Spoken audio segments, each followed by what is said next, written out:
Hi, everyone. I think we will get started on time. I recognize folks will continue to join, but we've got a packed agenda, so we'll make use of all the time we can get.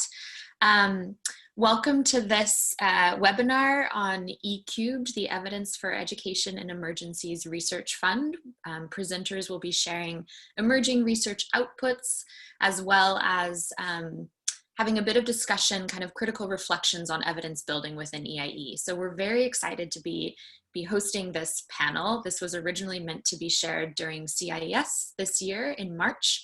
And we postponed it until this point, but are really thrilled to be making space for the discussion now.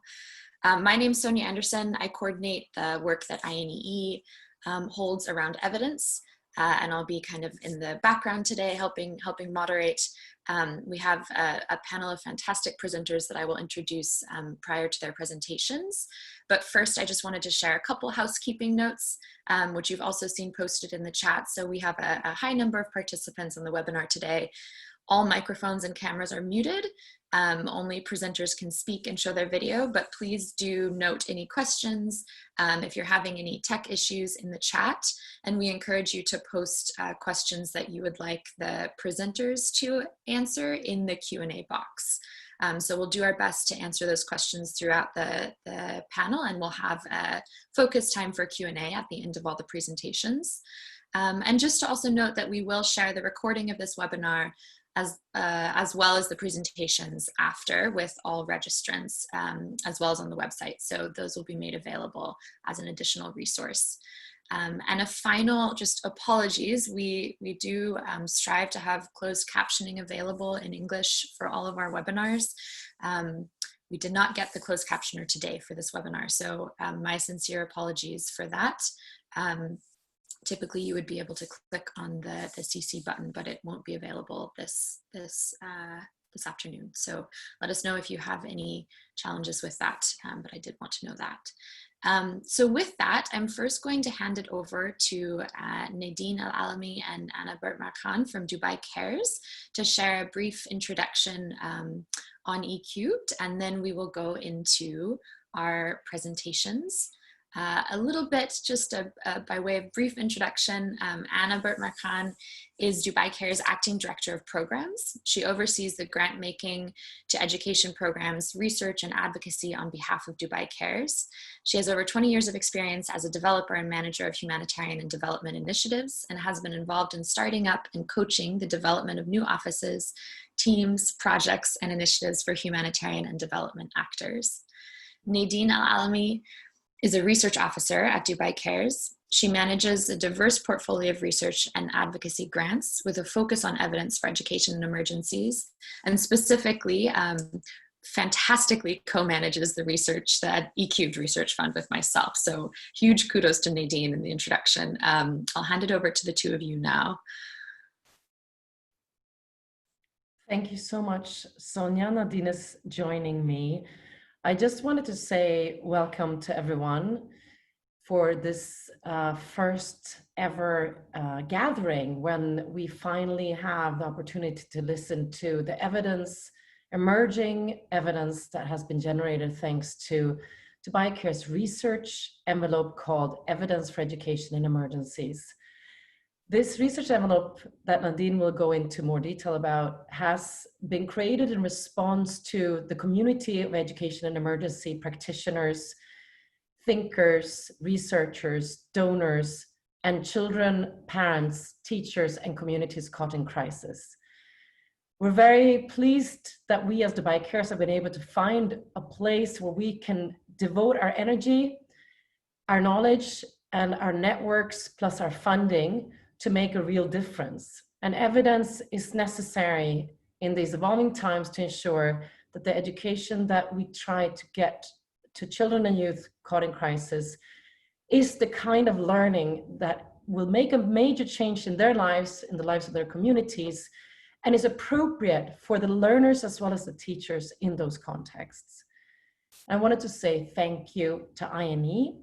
We collaborate very closely to this amazing conglomerate of people like yourselves who are online this morning, and who provide thought leadership, who provide the critical thinking, the convening powers, and who provide the voices of so many members to bring into this effort to identify what is the missing evidence. What is it that we don't know that we need to learn in order to be able to deliver education in emergencies to children and youth?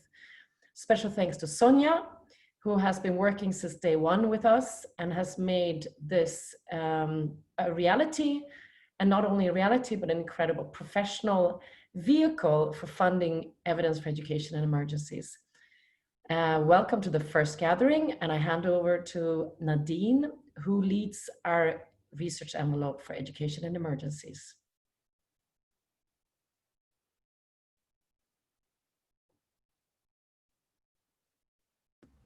Thank you so much, Anna, and welcome everyone. I am so excited to have you all here today and for us to have the opportunity to share some emerging learnings from the E-Cubed Research Fund. Before we jump into the individual presentations from our fantastic panel, I did want to take a little bit of time to present an overview of E-Cubed and to really share our story so far.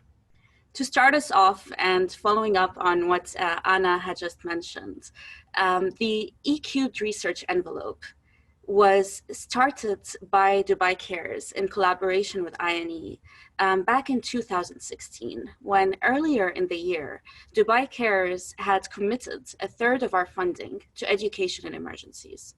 We were and are committed to supporting children and youth that are affected by crisis, as well as all those education actors who are working to deliver equitable, quality education to them. One of the core needs that was presented by the education and emergencies community at the time that we made this commitment was the need for better and more evidence for education in emergencies. So, in response to this need, later in 2016, Dubai Cares partnered with EiE to develop and manage the Evidence for Education in Emergencies Research Fund, otherwise known as E-Cubed. So this fund consists of $10 million, which are to be dispersed over a period of 5 years.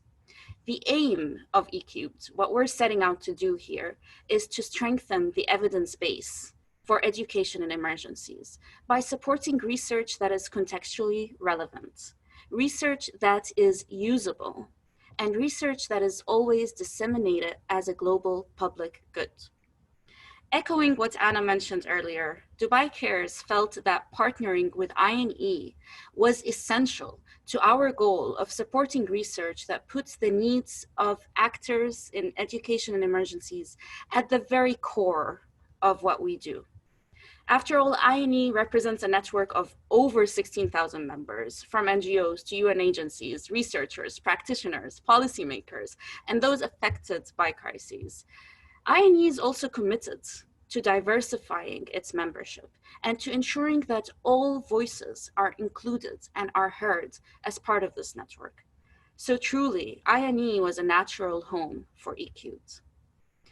Together with EiE and with such strong support from Sonia, who has been incredible in her leadership and management of this program, Dubai Cares and EiE set out to develop a process for receiving and reviewing E-Cubed proposals through annual calls for proposals. We set up funding criteria and review processes, which rest upon 3 core principles. And these principles are also the principles upon which Dubai Cares works towards all of its funding decisions in relation to education and emergencies. And I'd really like to walk you through them. The first principle is that gaps in evidence in crisis-affected contexts are best identified by those on the ground, those who are affected by crises. This is why you'll see in our calls for proposals, we do not set out specific priorities, neither thematic nor geographic, and instead we ask applicants to identify a gap in evidence and share with us what is the evidence need here and how are we going to be addressing this. This is also why Dubai Cares strongly supports all of EiE's efforts to work with its members in a consultative manner in order to identify where the needs and gaps in evidence for education in emergencies lie. A second key principle for us is that the voices of those actors who are local to the research context need to be at the center of the research process. From identifying the research questions, to designing the research, to collecting data, analyzing and interpreting data, as well as sharing and using the learnings and the findings that come out of the research. It is incredibly important that the voices of local actors are front and center. And that's why we support all efforts to elevate their voices and to build the capacities of those researchers who are local to the context. Finally, we strongly believe that evidence and knowledge are global public goods. We want all education in emergencies actors to be empowered by evidence. And we believe that the way to do that is to make sure that knowledge and evidence are widely available with no restrictions in access. E-Cubed is now entering its 4th year, and our 2020 call for proposals is currently still open until July 20th for the English proposal. Over the past few years, together with EiE, we have reviewed more than 200 proposals in 5 languages from around the world. One of the key components of our review process has been the independent advisory panel, which was developed by EiE and which reviews, scores, and ranks proposals in a double-blind process. This advisory panel is divided almost 50-50 between practitioners and academics, who all review proposals for relevance and rigor. And based on their feedback, these proposals are shortlisted and sent to Dubai Cares for our funding decisions. So far, we've supported 12 research projects spanning diverse contexts and thematics. As these projects begin to generate findings, we are committed to working with our partners, with EiE, and with the education and emergencies sector at large to share findings and learnings through diverse mechanisms in order to ensure that we're supporting evidence that will be used and that is being used. Today's webinar represents just one small piece of our commitment to sharing learnings with the global education and emergencies community. This is just the beginning. And today, more than ever, as we're all navigating large-scale disruptions that are affecting all education systems, it is important to realize the need for actionable evidence that responds to and is driven by the needs of education actors. We need evidence that is easily accessible, evidence that can be utilized, and evidence that truly speaks to what is coming out as needs and gaps for education actors around the world. Today's webinar is an opportunity for us to reflect on what is needed to strengthen the evidence base for education in emergencies. It's a chance to think about who is driving the knowledge production for education in emergencies, how and for whom. How do we think about the kind of evidence that is needed at the moment? And how do we go about prioritizing different lines of inquiry? Finally, how do we support the usability of evidence and the creation of evidence that really puts front and center a goal of making sure that whatever evidence is generated is made usable? How do we support that kind of research? Through E-Cubed, we have set out to build a rigorous, independent, and global education and emergencies research fund. We're excited to share with you some of our learnings today from the E-Cubed journey so far. We hope that you will continue to engage with us and join us on our efforts to strengthen the education and emergencies evidence base by supporting the creation and use of evidence that is by and for this community. And with that, I'm excited to hand over to our panelists, and over to you, Sonia, for the introductions. Thank you, everyone. Thank you so much, Nadine, for a fantastic introduction. I'm really excited to hand it over to our panelists. I just wanted to make one more housekeeping point.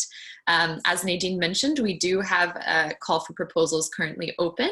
I recognize that many of you likely have questions about the application process, and I'm seeing a couple posted already.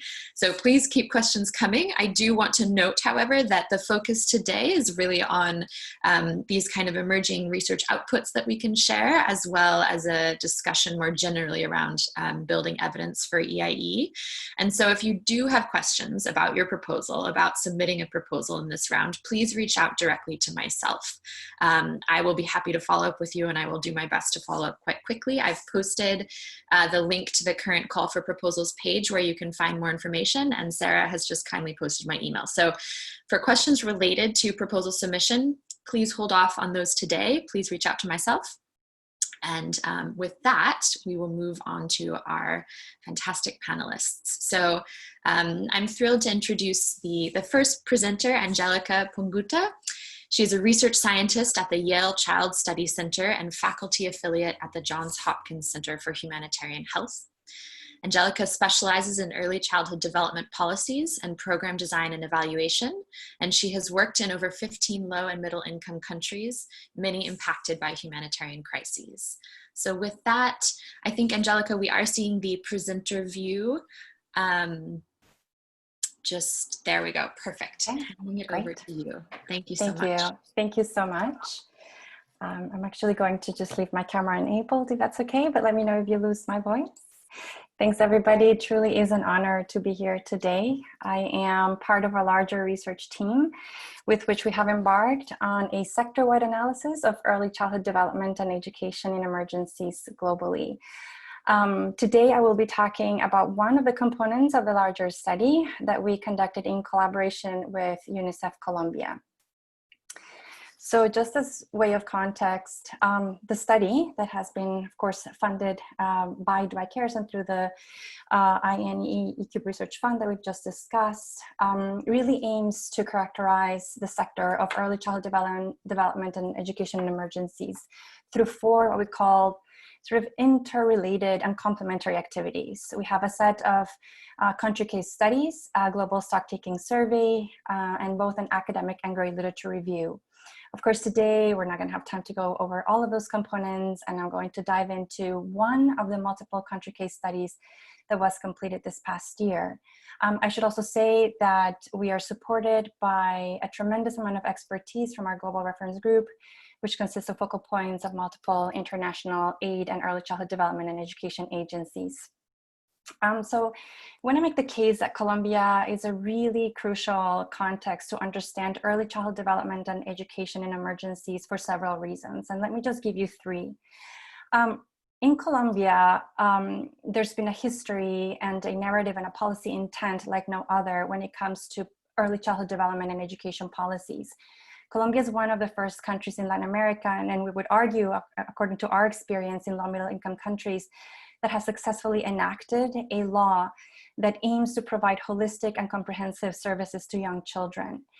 It also has undergone decades of armed conflict, protracted conflict that had led to one of the biggest and most severe internal displaced community prevalence in the world.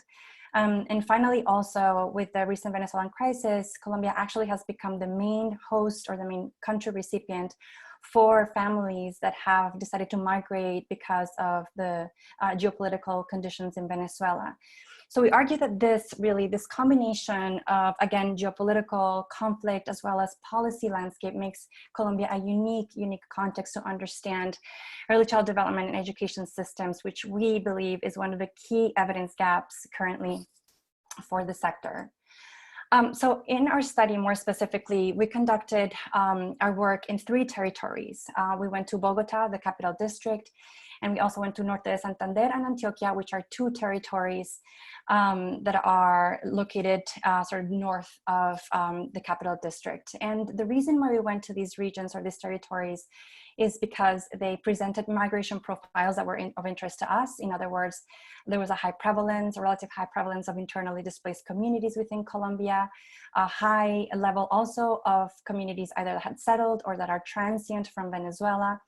a very diverse institutional landscape and varied what we call institutional capacities at the subnational level that would allow us to look at, again, those institutional processes in more detail subnationally, and a very diverse programmatic landscape, meaning presence of both national and international programmatic agencies that allow us to take a look and a good sample of programmatic approaches. So part of the contribution of our work, we argue, is that as a sector, we don't really have good tools that would allow us, or that can allow us to sort of use a common language between the humanitarian sector and sort of the early childhood development and education sector. So one of our contributions has been to propose a methodological approach that did just that. So what we did is we proposed a framework where we merged domains of the humanitarian program cycle that has been put forth by the Interagency Steering Committee, which is a UN coordinating body, as well as some of our own governance research protocols for early child development and education in low middle income countries. And so the outcome of that conceptualization is a framework where we look systematically at policies of the system preparedness at a national level. We look at strategic planning, data management and coordination. We look at programmatic approaches and implementation, as well as resource mobilization and financing, with monitoring, evaluation, and reporting being what we would say sort of the cross-cutting or transversal theme in order to enact what we better know as adaptive management for policies to strengthen the quality of those policies and services. So very briefly, just to give you a sense of sort of where the data came from. Our study sample included national Colombian government representatives, primarily from migration, education, and social and child protection sectors, which lead early child development and education in Colombia. We also spoke, of course, with subnational representatives from territories that I just mentioned, from those sectors, as well as from research, from judicial bodies, and also service providers, and very importantly, mothers that were either displaced internally because of the conflict in Colombia, as well as Venezuelan mothers.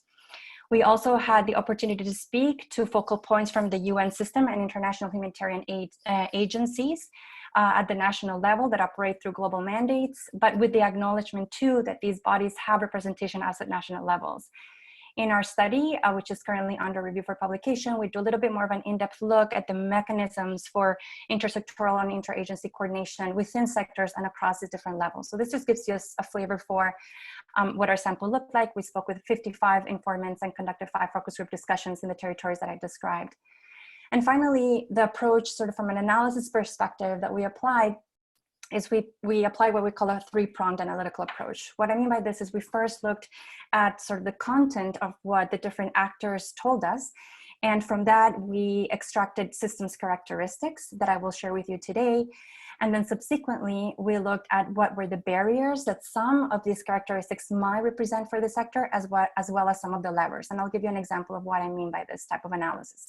But this really is how this particular country case was framed.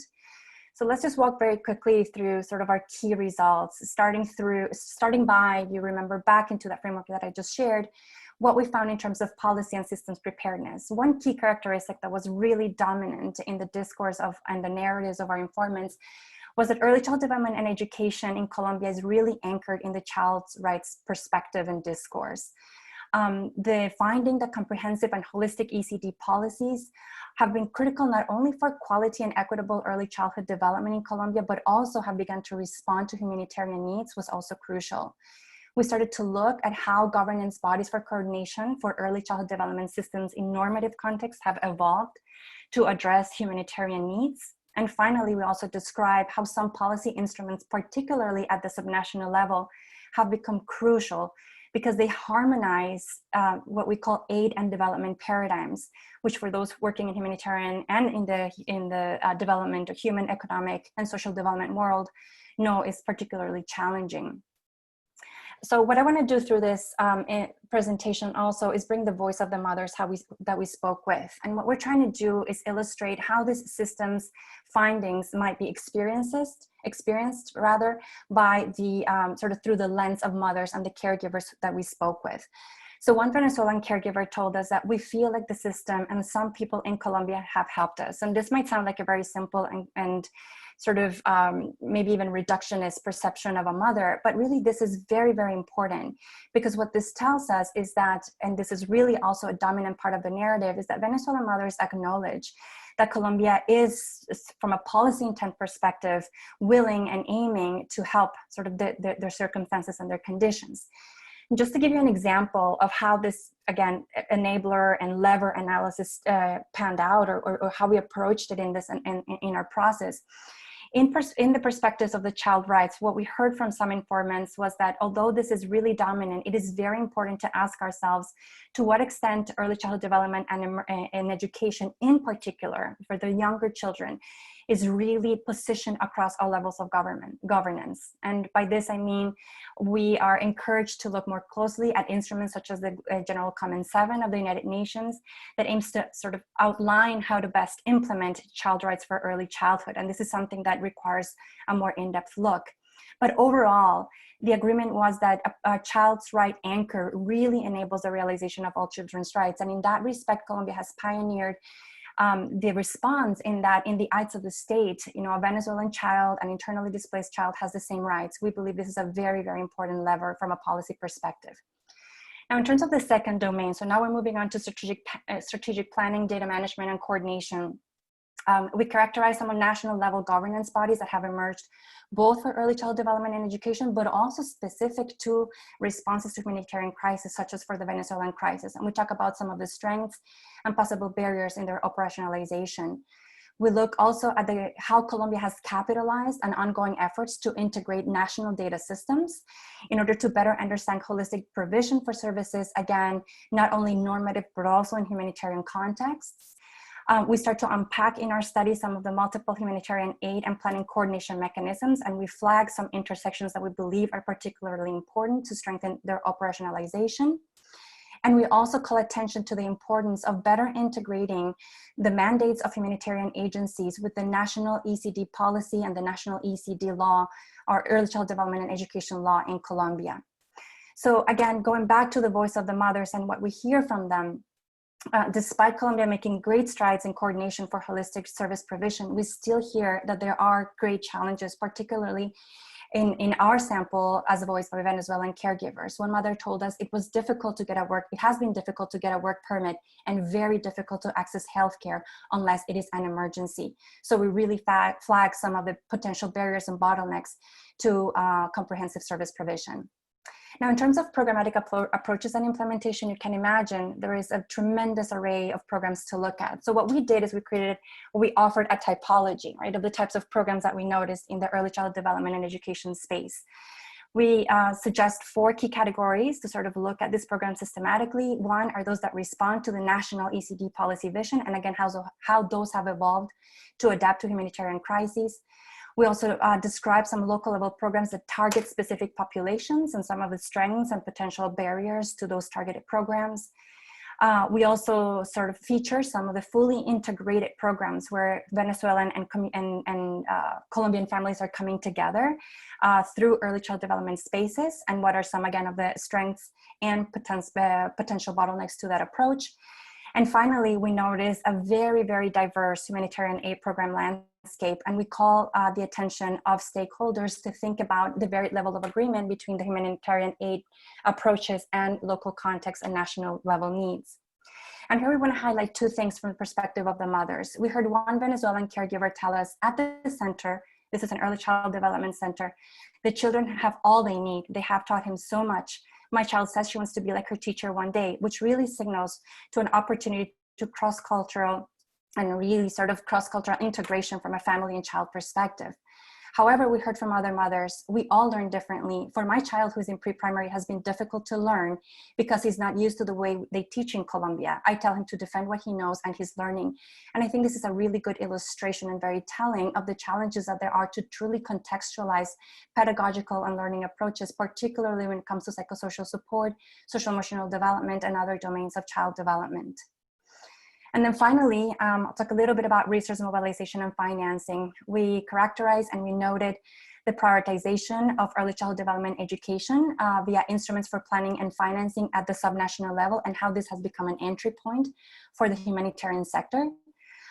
In Colombia, also, there's been an emergent integration of conflict and post-conflict alleviation funds that have had spillover effects for early childhood development and education. We think this is a terrific and very important opportunity to look at and to understand better.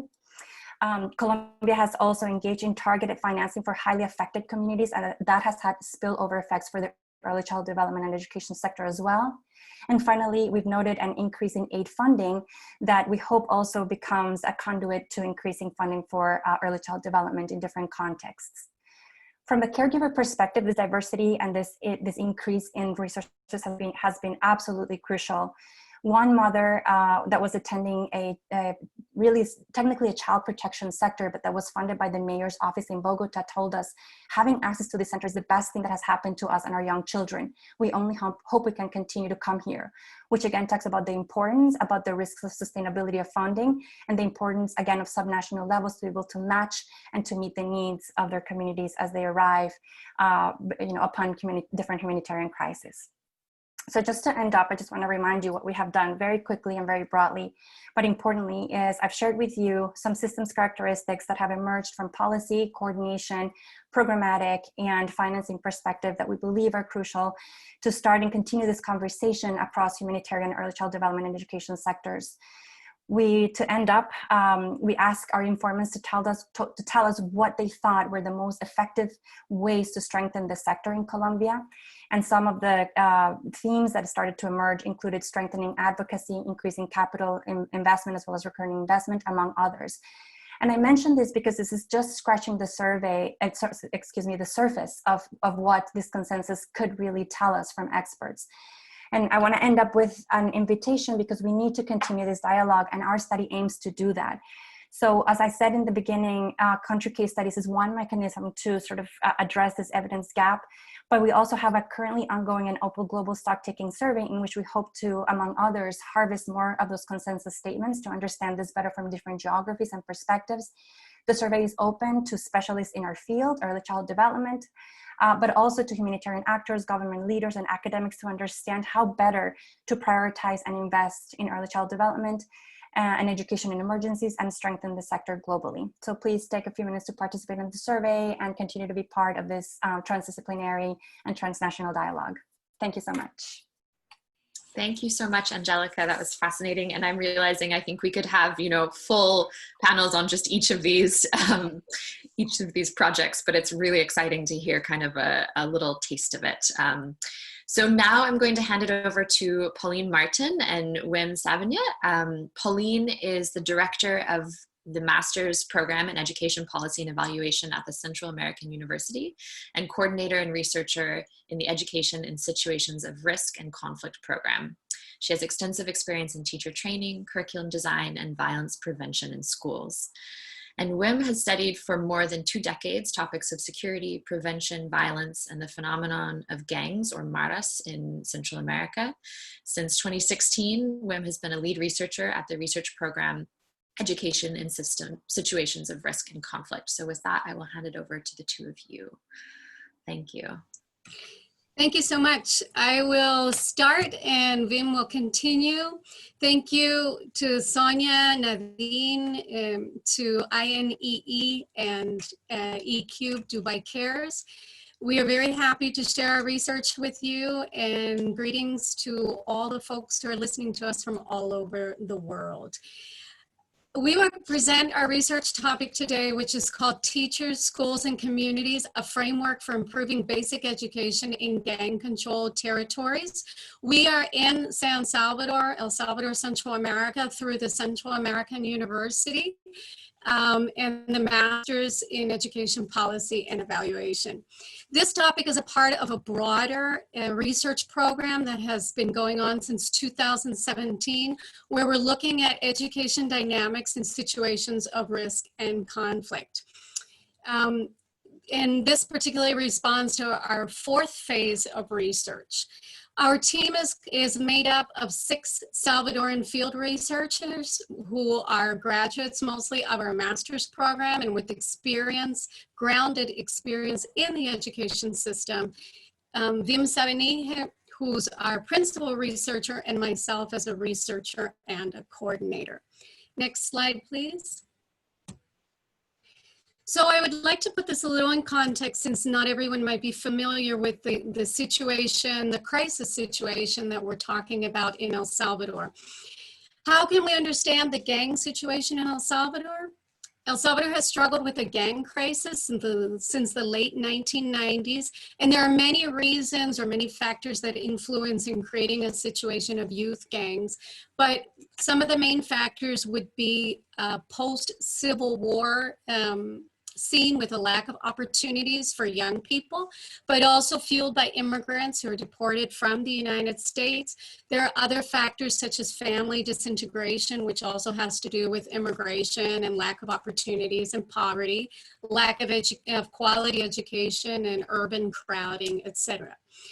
The interesting thing about the gang crisis is that originally gangs members were not interested in the schools. In fact, there's data to prove that gang members would actually abandon the school when they became involved in the gang. They dropped out because they would dedicate to other kinds of activities.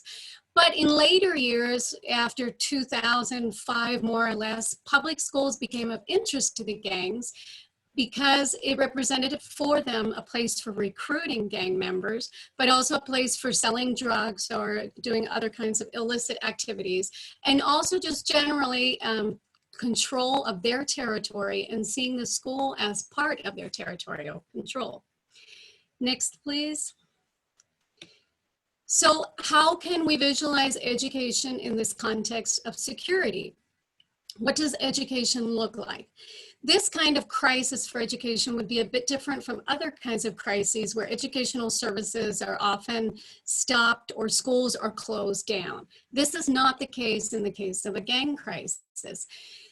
But it does profoundly affect the daily life of youth and their communities, particularly around this aspect of territorial control. The gangs control a particular territory, and the members who live in that territory cannot cross over into others or often go back and forth to school or perform other activities. In spite of this, the schools, the public schools, continue to operate even though there is gang control in the areas, but this profoundly affects the way that teachers can teach their classes, the way that principals can relate to students and they can relate to the broader community, and even it affects how the broader community would organize themselves to support the school. So in our research, we want to deepen our understanding of these kinds of relationships in the classroom, within the school, and the school with the broader community. Because much of what we already know about, or what we hear about this kind of relationship of gangs in education, is from media reports, anecdotes, these sensational stories that you hear, but there's very little serious research on the dynamic of schools in gang-controlled territories. So I would pass over to Wim, and he will share with you some of our emerging findings. Thank you very much.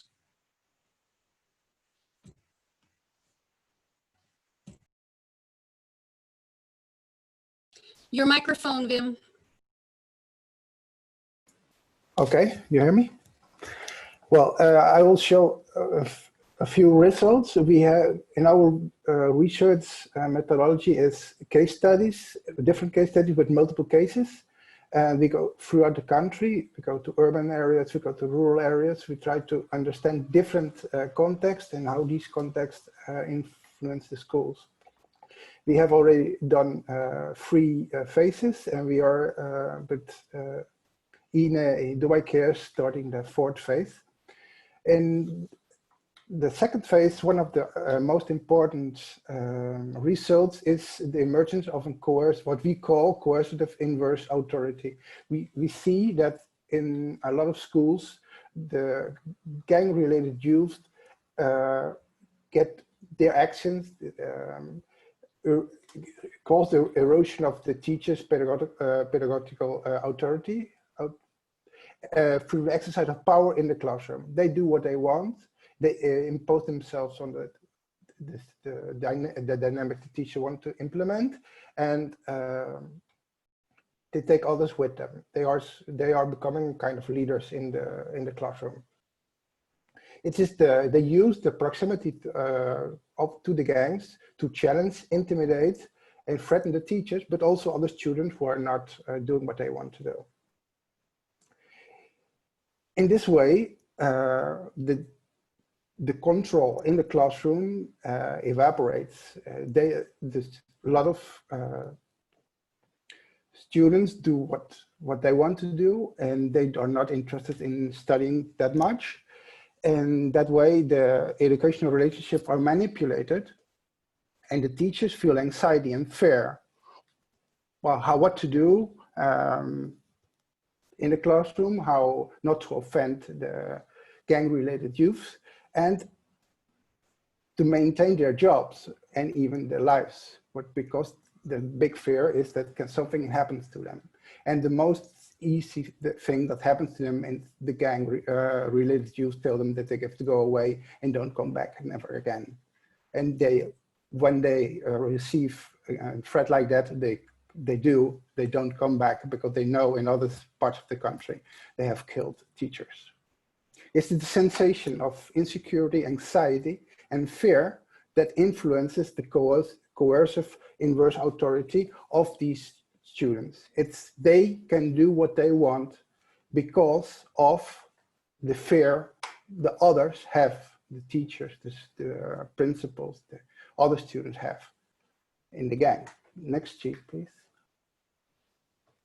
In the second part of the third phase of the research, we've focused more on the security situation around the school, the relationship with the school and the community and other authorities.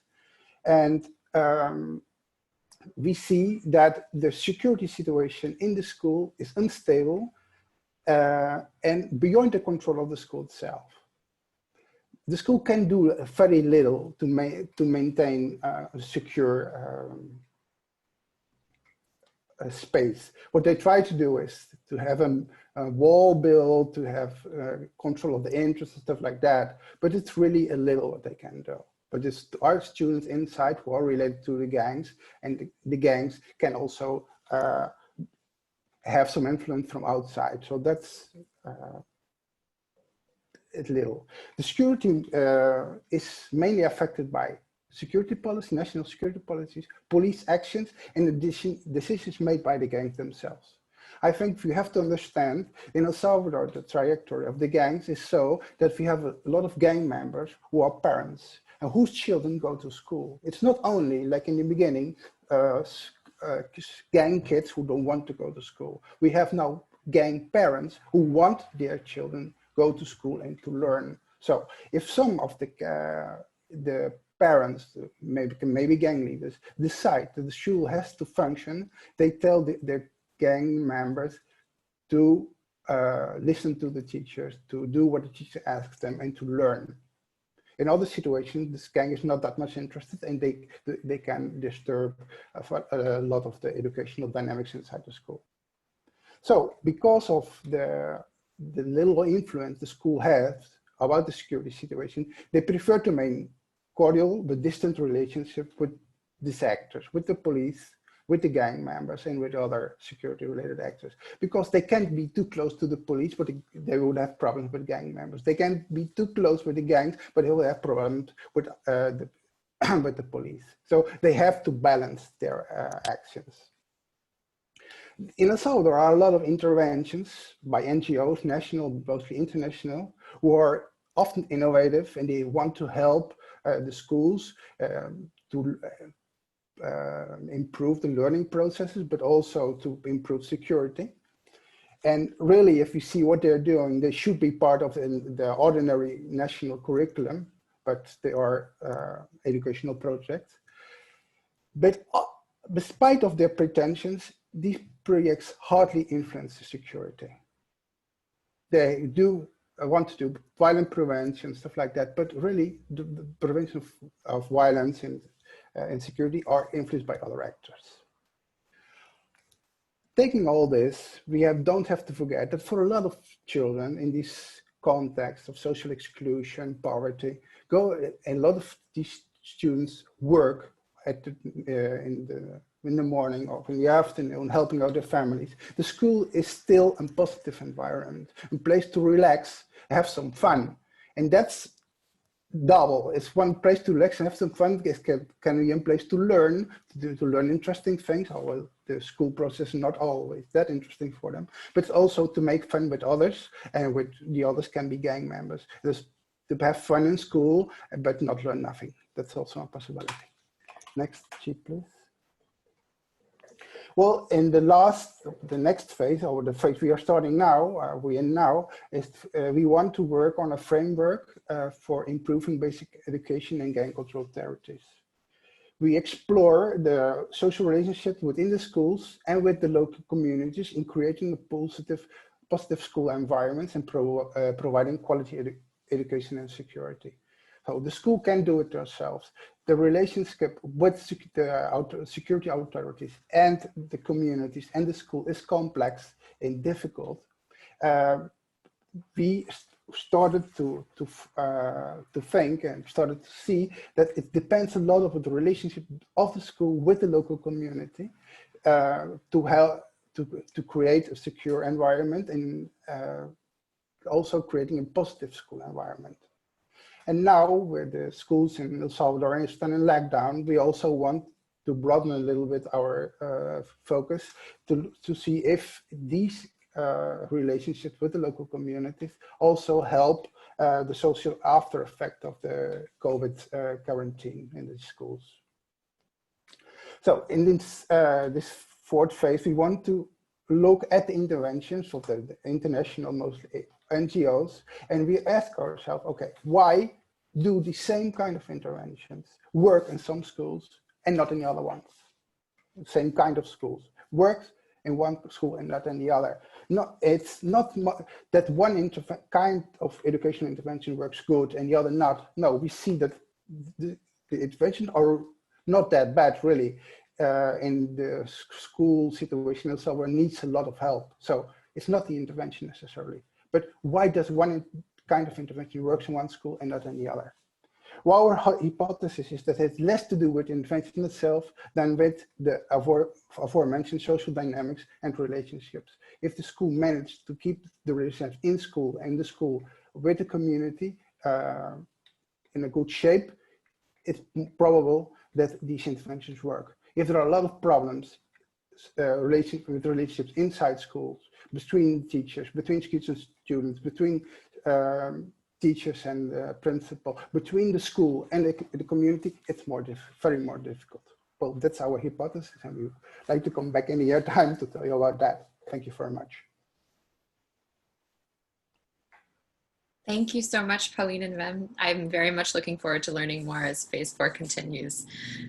Thanks for the questions that are being posed already in the Q&A box and in the chat. Please keep them coming. At this point, I am excited to turn it over to Hyeon Kim. She's a senior research scientist at Global Ties for Children, New York University. She's a developmental and educational psychologist interested in understanding effective ways to promote positive academic and social-emotional development in low-resource and crisis-affected settings in the US and global contexts. So with that, over to you, Hyeon.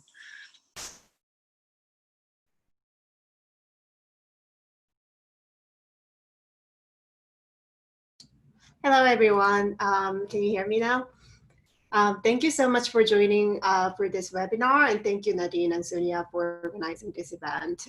My presentation today is focusing on examining how refugee children's experience of conflict are related to their skills and ability to deal with social conflict that they may experience in their daily lives.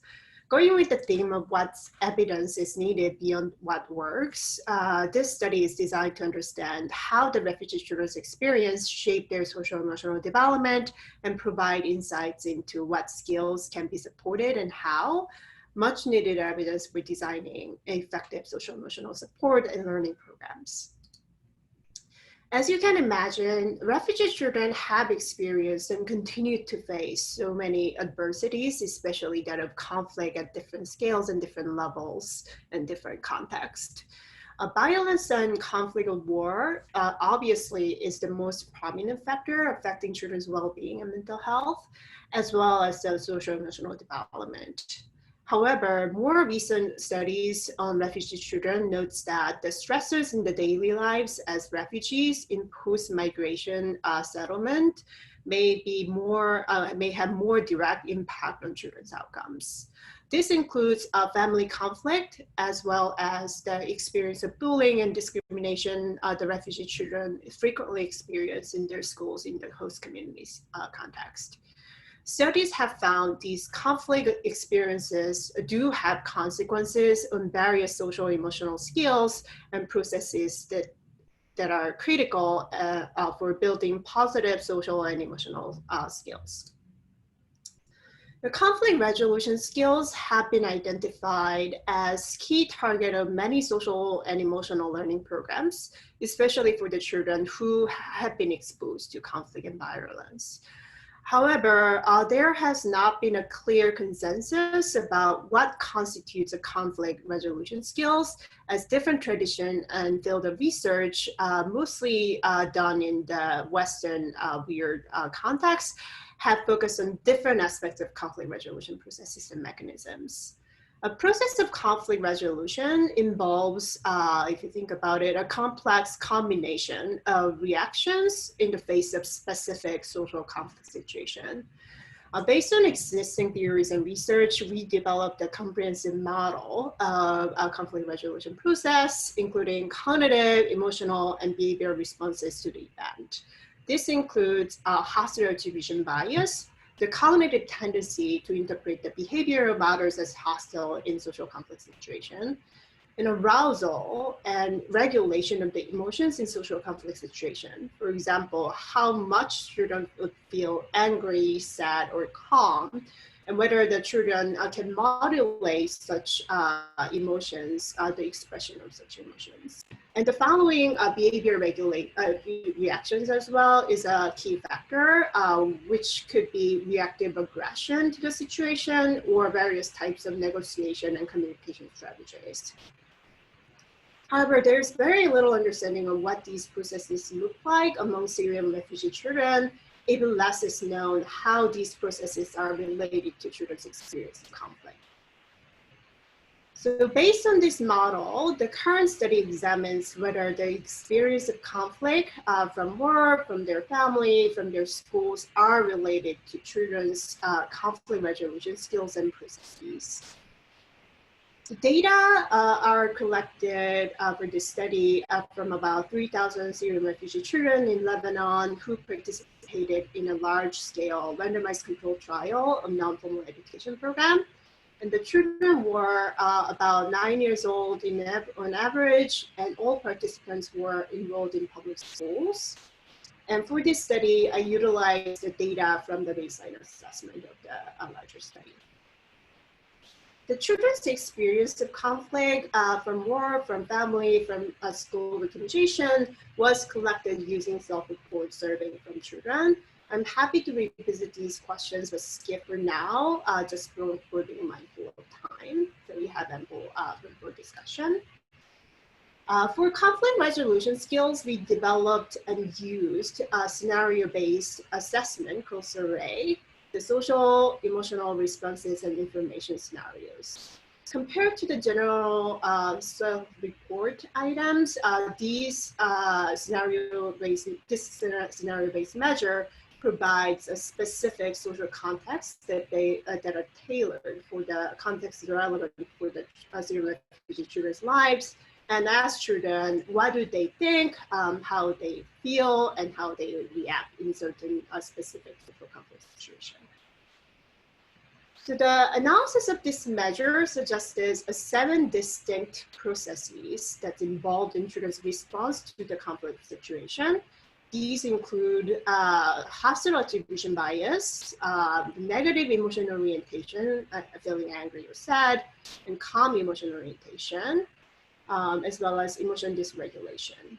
And we also found 3 distinct behavior reactions to the situation, which includes ranging from the reactive aggression, appealing to authority, which is asking teachers to resolve the problem, resolution-oriented strategies such as communicating their feelings and asking for fair treatment. The findings suggest that all 3 of the conflict experiences are predictive of most of the social emotional responses in conflict situations that we measured. For the clarity's sake, I'm going to go over the findings for each of the conflict experience.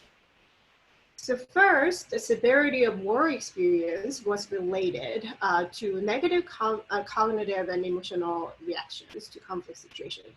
Specifically, the children were more likely to attribute the conflict situation to be hostile and intentional, and they felt more negative emotions such as anger and sadness, and less report of feeling calm if they were exposed to more severe war violence. They also said they were more likely to display these negative emotions in inappropriate ways. However, interestingly, the higher level of war violence was positively related to more use of resolution-oriented strategies that are constructive to resolve the problem.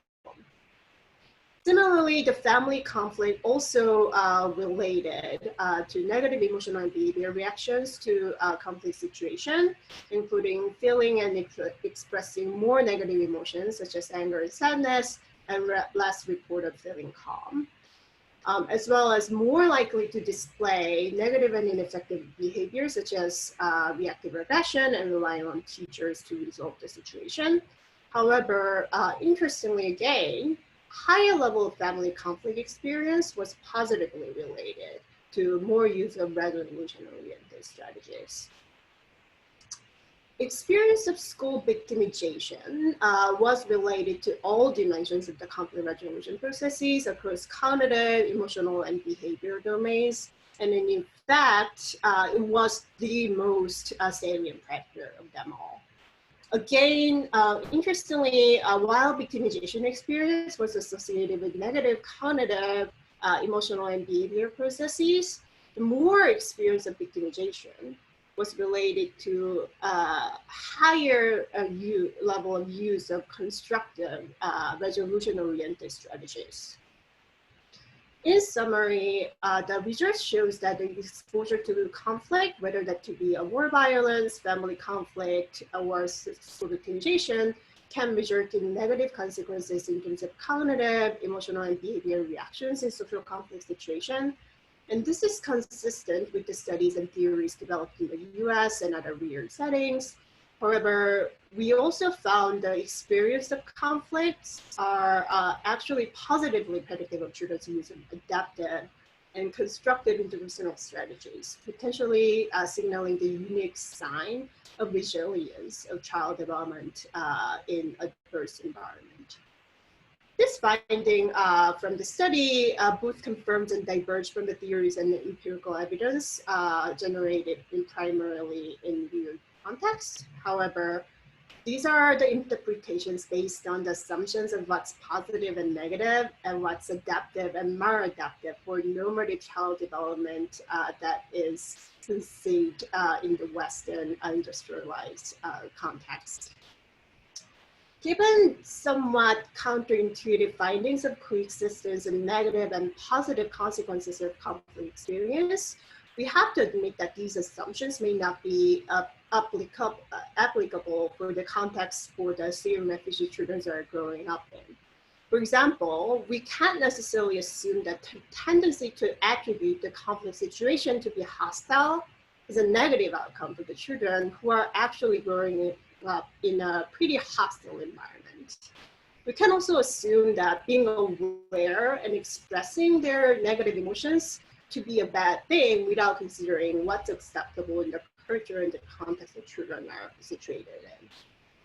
And in fact, it may be more adaptive for children to learn and read, social cues of hostility accurately, and not just assume naively that the other people would have positive intentions. It also may be more effective for social emotional learning programs and the practitioners to focus on supporting and teaching children how to navigate and negotiate the conflict and hostile situation positively and constructively, rather than focusing on regulating emotions and reducing hostile intentions attribution. All in all, these findings suggest that the building strong evidence base of contextually relevant research that is revisable and usable through this accumulation of studies, and that's really essential for supporting children's positive and adaptive development. I'd like to thank everyone, especially for the EQ, for that support that's given, and all the children and parents that's participating in the study. Thank you. Thank you so much, Hayon. Again, I wish we had more time for all of these presentations, but really, really great to get a little bit of an intro, and looking forward to hearing and learning more. And with that, turning it over to our final presentation for the day today, I'm pleased to hand it over to Zina Zacharia and Francine Menashe.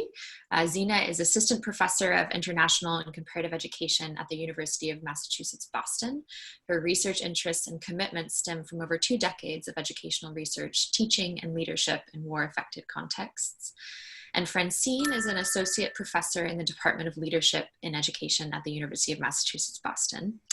Her scholarship explores global education policy, international aid to education, and private sector engagement, focusing on transnational partnerships and support to education in contexts of humanitarian crisis. So with that, over to you, Francine and Zina. Thank you very much. So today we're presenting highlights from our ongoing EQ study that examines partnerships in education and emergencies, and in particular, partnerships that support education for Syria refugees. Before we start, we'd like to acknowledge our research team who've been collaborating across 4 world regions. They include Maha Shaib and Samira Shatila, our partners at the Center for Lebanese Studies, as well as independent consultants, Therese Cregan and Robin Shields, and our research assistants, Hala Al-Samhouri in Lebanon and Nina Kunimoto in the US. Next slide, please. In this session, we'll briefly discuss the goals of our research, the components of the study, some highlights from our emergent findings from the first phase, and some ongoing developments. Next slide. Since 2011, various arrangements of partnerships between organizations have been established to respond to the Syria crisis, globally and within our case country study, Lebanon, combining the funds and technical expertise of multilateral agencies, bilateral donors, civil society organizations, companies, philanthropies, governments, and local implementers. Our study examines various aspects of these partnerships. Next slide. Drawing on the case of Syria refugee education in Lebanon from 2011 to the present, we seek to understand first, the interaction, relationships, and proliferation of actors over time. Second, the characteristics of their partnerships. Third, the impact of these partnerships on coordination and community participation, mechanisms that promote the engagement of localized actors. And finally, the impact of the partnership practices on the students themselves. Next slide, please. The research may be described as a 2-year iterative vertical case study that analyzes partnerships at the global, national, and subnational levels across 2 phases of data collection. This includes a global mapping involving a comprehensive original database of organizations engaged in Syria refugee education in Lebanon, and a network analysis of this database with 377 organizations mapped in phase 1. We also conducted key informant interviews with global policy actors who engage in these partnerships. And we're undertaking an analysis of 227 organizational documents spanning 2009 to the present, to 2020. And then the major part of the project is the local ethnographies of 3 case studies of different types of partnerships within Lebanon, including observations of activities in person and now online, interviews with a range of educational actors, and an analysis of organizational documents. In this presentation, we focus on just 2 elements of our data collection, which are highlighted here in orange. First, the database and network analysis, and second, the interviews with global policy actors. We use these to discuss some emerging themes from phase 1 of the study. Next slide, please. This chart provides a summary of organizations in our database by type, with the largest number being international non-governmental organizations. You'll see that private actors, as represented by companies and foundations, together also comprise a notable proportion. The database allows for a description of the sector in Lebanon. Organizations were coded for type of entity, year established, headquarter locations, types of activities, and the nature and duration of relationships within partnerships. We use this database to conduct a network analysis of the sector. Next slide. Our analysis found the degree centrality of each individual entity and the type of organization in our database. Degree centrality refers to the number of connections or ties to each actor in the network. Higher centrality measures mean a higher level of partnership-based activities, meaning more relationships with more organizations. As well, centrality may denote influence and power, as an organization with higher centrality measures might hold the ability to determine or sometimes distort flows of information and resources to serve its own interests. The table here shows average degree centrality for each type of actor in the network. You'll see that international organizations hold the largest degree centrality measures on average, meaning more ties to other organizations than any other group. In phase 1, the single most central organization of the 377 entities that we analyzed to date was UNICEF. Next slide.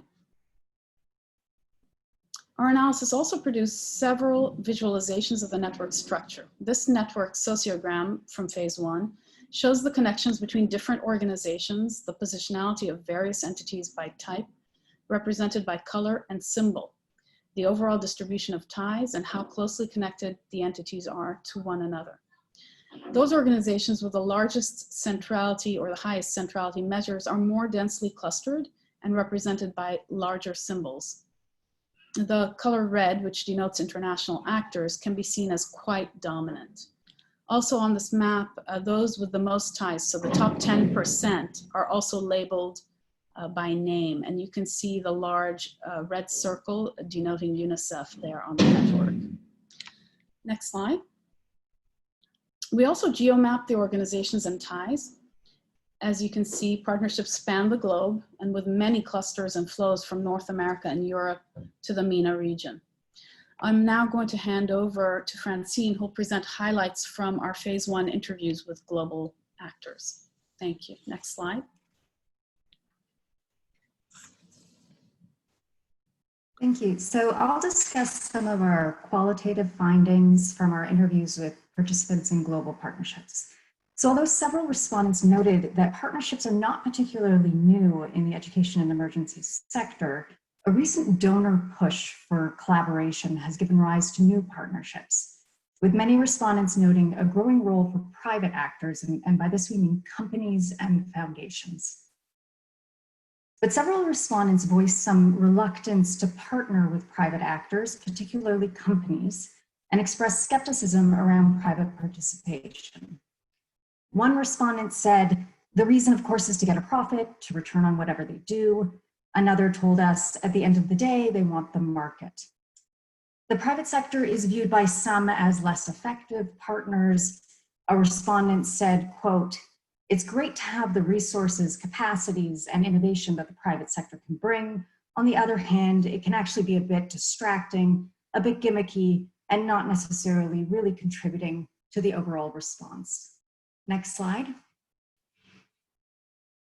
Respondents overwhelmingly agreed and lamented an absence of substantive beneficiary participation or deep engagement of affected communities in global partnerships.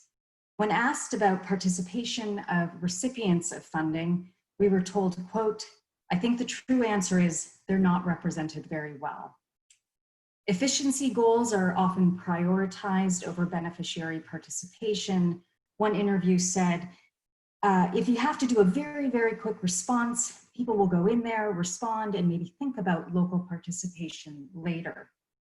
According to some respondents, and as captured by this interview excerpt, the beneficiaries are rarely in the room, and oftentimes if they're in the room, it can take a very tokenistic, paternalistic lens to it. Another respondent explained, quote, They're engaged after the fact, as opposed to being a real partner from the beginning. Respondents discussed the related problem of poorly contextualized global policies resulting from low participation. One respondent said, quote, "Sometimes I feel they're dealing with Yemen as if they're dealing with Denmark. Sometimes they don't understand the context. They don't give the space for those who are living on the ground to engage in the planning. If I want to strengthen local participation, local ownership, I have to address the people. I have to respect them." Respondents related this absence of participation to issues of power and widely agreed that those with resources tend to have most influence in education in emergency partnerships. One said, quote, "Money talks and people who hold the purse strings are able to influence."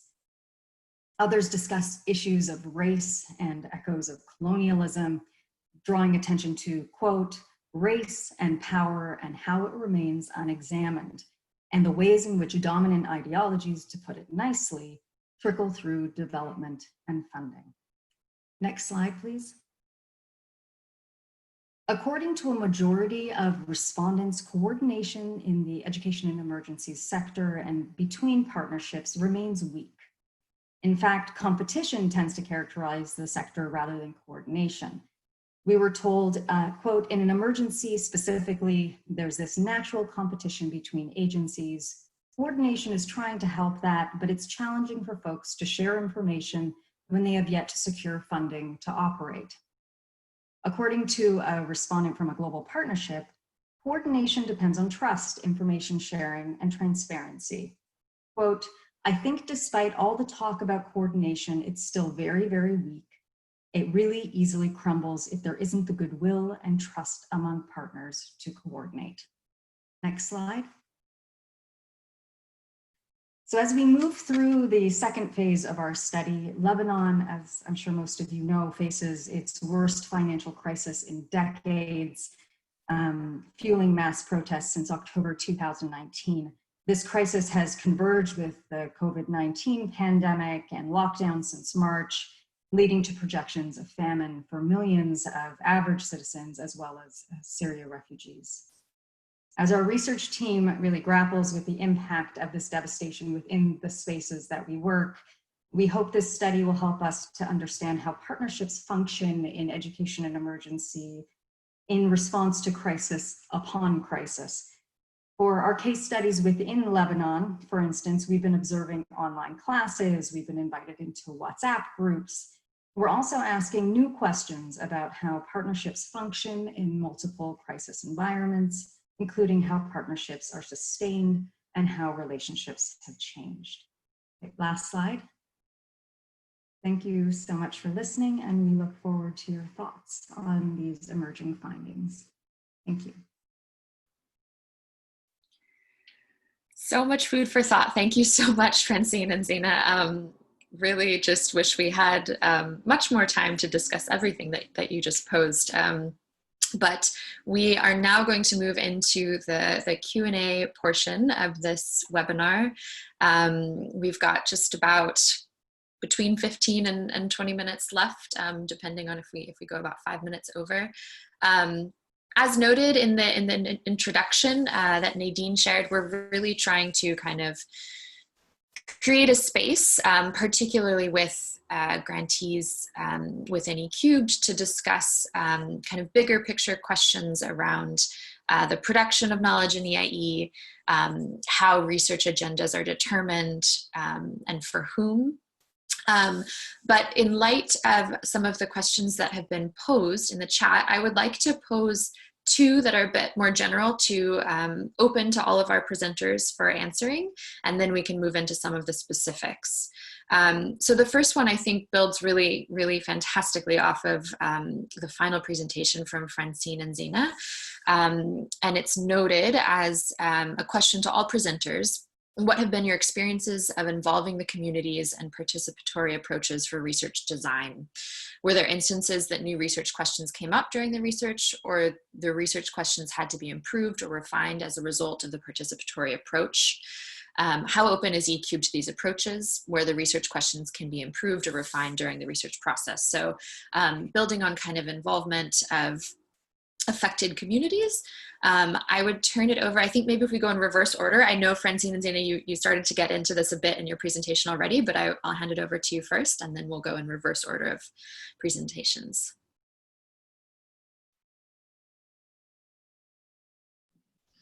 So I think it's extremely important for research questions to evolve or grow or be modified as one proceeds, especially if you're going to be sensitive to local populations or to your participants, really, however you conceptualize them. And for us, a lot of that, we've been working with a research partner in Lebanon, and so a lot of that conversation has gone back and forth through the chain, you know, between the partners, the participants in the research expressing reservations or concerns, and then through to some kind of, you know, trying to rework that with the local center, the research center that's closest to them, and then with us, because we're also hearing from the other independent consultants. So we're a group of researchers who all have a different relationship with the participants. And varied relationships with the participants. So in that sense, we have all tried to have input on how these things should shift and how our methods should adjust. But we have been, I think, extremely fortunate to be funded by Dubai Cares, who have been so open to, you know, each time we go back and say, well, I think we need to do this a little bit differently right here. And they've really let us go with that. So I hope the findings will be useful. Thanks, Zena. Yeah, any thoughts that you'd like to share, Hayan? Yes, of course. We definitely see a lot of needs for the participatory research, especially around the social emotional development and how that can be conceived and perceived very, very differently from different culture and context. However, we have been working with mainly with humanitarian response as a part of our as a partner for our research, and it's often the case where the actions are immediately required, and participatory action research usually needs to happen before designing the program and designing the measure and research, which tend to be a little bit less prioritized when there's a humanitarian crisis. So we have been really working with our partners and with funders, really trying to highlight the importance of contextualizing and working with the local participants and partners in order to really address what is needed in the field and what is needed for the population that we are working with. So this is what we are trying to strive towards. So thank you so much for the comments. That's helpful. Thank you. Pauline and Mem? We started our program when we saw that something was happening inside the schools. We knew about what the student, but we didn't know about the teachers and about the school, and nobody was talking about it. A little bit was happening in the newspapers and something like that, a lot of rumors. So we went first with a pilot study, looking for teachers, principals, and asking, well, how they feel, what is going on in the schools, how it affects their work, what affects the students, stuff like that. And then when we started to learn about, okay, what's happening, we designed the second phase. It was for case studies, and we went back. And then we focused on, okay, what happened in the classroom and what happens in the schools. when we learned about that, there were a lot of questions coming up about the local community. So we designed the third phase, and we went back to the other schools and asked about, okay, how did the local community engage with the schools, and how affected security and security? So we don't work together with the teachers, the schools, in designing our research program or the phases, but every time we went back to ask them what's happening, and then for their what they're preoccupied about, what were their ideas about what would be possible, what should be done, and then we designed again. So we have the next phase about the role of international cooperation in this area. That's it. And Angelica? Yes, I just maybe have two quick reflections. One is, in our experience with systems research, we work very closely from the design to the scope with in-country partners, right? So that's sort of a must for the work that we do, again, from a systems level perspective. That includes, of course, UNICEF Colombia, as I mentioned at the beginning of our talk, but also sort of other stakeholders that we know sort of have a good feeling for what the what the landscape is. So that's one level of kind of contextualization of research design that is important. But then there's the other level, which is the communities, right? The communities that we are here to work for. And how do you actually integrate them into your work? And it is such a complicated process, especially now where we're sitting behind our computers, physically distanced from them. I think that part of what, and this is really just answering a question with a question, and I think this is one of the core issues of our field in education, is how to effectively get those voices and opinions, both from systems perspective, but as well as intervention development perspective. I think I try to do a little bit of that by bringing the voice of mothers and trying to triangulate with the system's constructs. I don't think it's a perfect approach, but I do think that the intentionality of that is more important now than ever, to make sure that all of the research questions and the implications match the expectations, match the realities of all the different communities. So I really don't have an answer, but I can say that I have all the intention for this to be a research priority in the years to come. Thank you.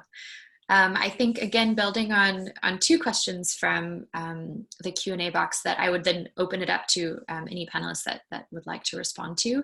So one of them is referencing, the time that we're in. The new COVID pandemic has destabilized education systems in many countries, hosting displaced people. Children in emergencies are affected twofold. Their education is interrupted a second time, and this affects their learning outcomes and their completion. So how is COVID-19 affecting the communities where you all are conducting research? And what are emerging or additional evidence needs now that many populations have had multiple interruptions to their education? And I think that this links to another question, maybe a bit more broadly posted in the Q&A as well, from Ambika. How, in your experience, has the challenges for continued education in emergencies involving natural hazards differed from that of human-induced ones? And how differently should research be designed for studying the two? So looking at kind of multiple types of emergencies that we're dealing with. Big questions, but I would hand it over. Yeah, anyone who would like to start to make a few comments, please feel free. I can start.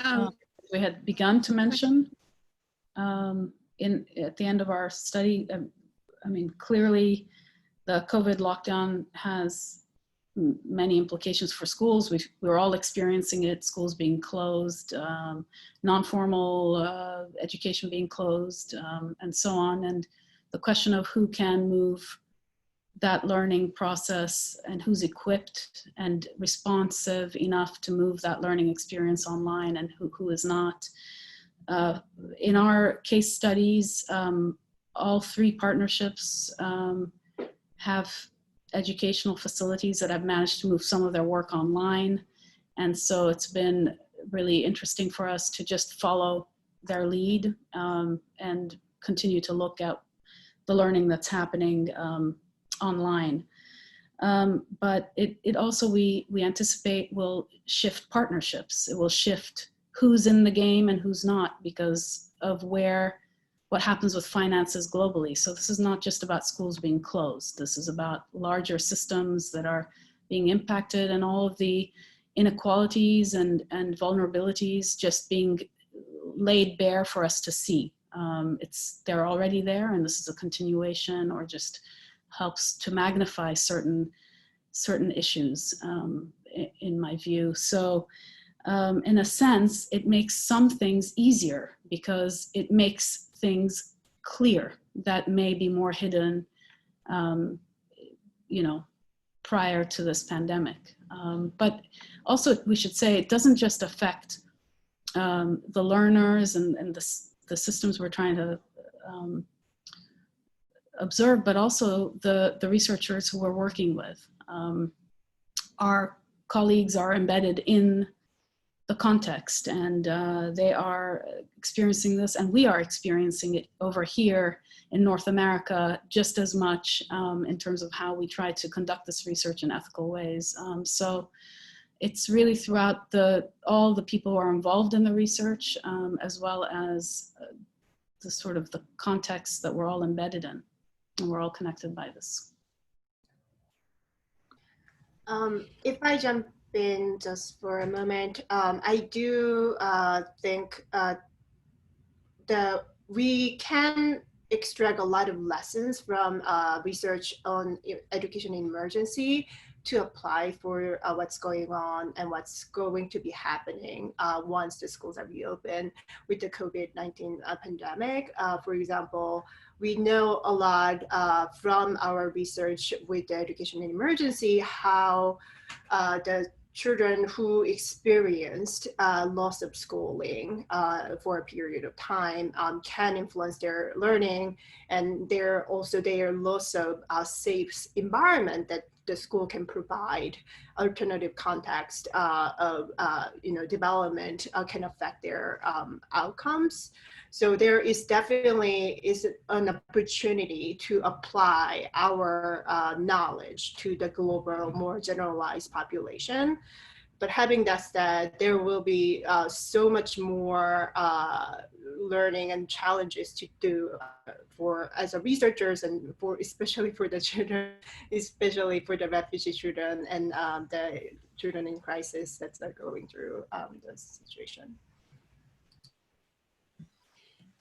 I totally agree with how this affects us, and I think it's pretty much a global phenomena that affects most of us in the same ways.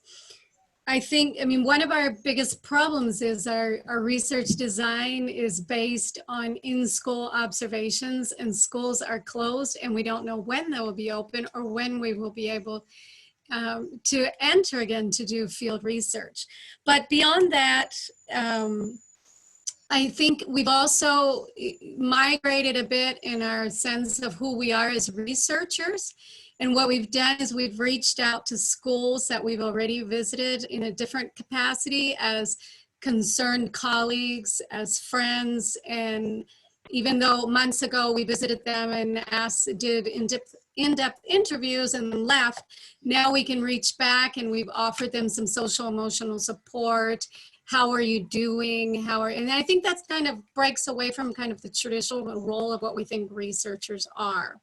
The other thing that we're very attentive to, as you've mentioned, all the economic factors and social dynamics, is just being really aware of what's going to happen to the gang dynamic towards the end or post-crisis, if there is going to be a post-crisis. But the gang structure is a very economic structure as well. I mean, it depends, it moves a lot of money and depends on a lot of money making. And so we're just really watchful about what's going to happen with that dynamic and how they will continue to affect schools. And just the other concern about school dropout rates and how schools will probably become less significant for some families. And so there's just it's really hard to separate our research topic from everything else that is happening. Maybe to complement a little what Pauline was saying, one of the most important things in our research is security for our informants and for our researchers, and that's one of the most important things also in the design, but also will be one of the most important things after when we start again. And so that makes, I wanted to say to the other question about the difference between emergency caused by humans and by natural disasters. We work in this, a lot of what we do, we have overlapping emergencies, and part are natural and part are human, but the gang presence in schools in zones controlled by gangs is a human emergency. I think one of the most important things is security. Security for the informants and security for your team.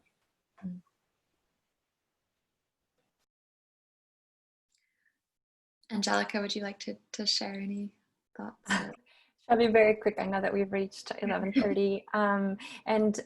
So our study was conducted before the COVID crisis emerged. And in a way, you know, something like this, right? Understanding systems and their adaptability would almost need a before and after, right? This is an entirely different reality. And a lot of the findings that I presented today, I mean, my main questions are, how has this sustained? How has this changed, right? How vulnerable is a child rights perspective, right? To when there's a crisis like this, when borders now are being closed because of, you know, biosecurity. So, you know, again, to answer a question with a question, right? This is, I would say, a new generation of research. Always keeping sort of in mind that there will be sort of there is an influx of COVID-related research, but to think always creatively about what this is going to mean for sustainable, for enduring systems over time. Again, because this might be in a way a new reality for the adaptation of these systems. So I don't have an answer, and maybe our next grant proposal will be exactly that. Perfect. Yeah, and much room for more discussion. There are so many fantastic questions that are continuing to be posed. I do want to note that we are going to share these questions with all of the panelists after this. So we will add written answers to the end of the presentation that we share along with the recording. So there will be a chance to answer them. At this point, I would just hand it over. Any final remarks from our panelists or from Nadine and Anna?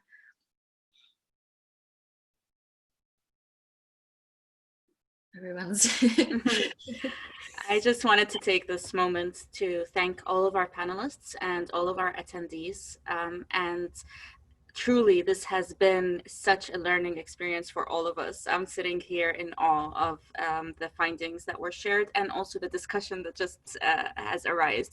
Just to let everyone know, this is only the beginning for us, and we will continue to share our learnings from eCubed and continue to reflect on what it means to be supporting evidence for education in emergencies. Thank you, everyone. Thank you, Nadine, and a huge thanks to Dubai Cares, of course. Anna, sorry, I saw you unmute yourself. No, just thank you, everyone, for taking the time to join us today, and see you again. Yeah. Thank you. Yeah, Thank a pleasure to be with all of you. Thank you to our presenters. Thank you to all of the participants for joining and staying on a few minutes late. We will share the recording and presentations and look forward to continuing the discussion. Take care, everyone.